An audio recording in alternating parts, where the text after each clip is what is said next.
Vainqueur mesuré, vaincu remonté, c'est tout le paradoxe de la soirée d'hier.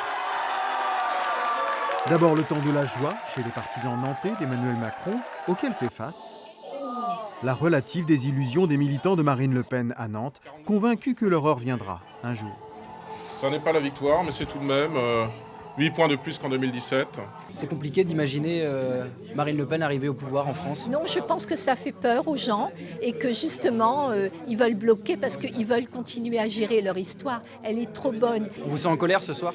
Moi, je ne vais pas me laisser faire. Moi, je suis français, je suis né en France.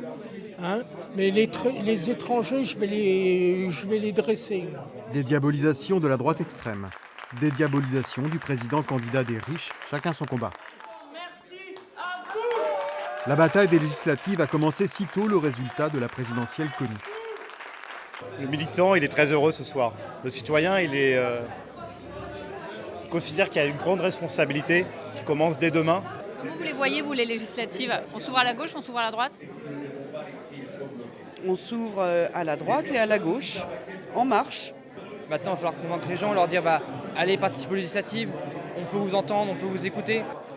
Je remercie tous ceux qui se sont déplacés pour voter pour Emmanuel Macron et pour qui ça a été difficile, qu'il soit à gauche ou à droite, et qui attendent évidemment beaucoup d'Emmanuel Macron pour construire la suite.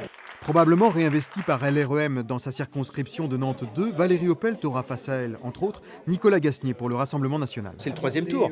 C'est un tour essentiel, c'est un tour important qui nous permettra de rééquilibrer les forces en présence, le pouvoir.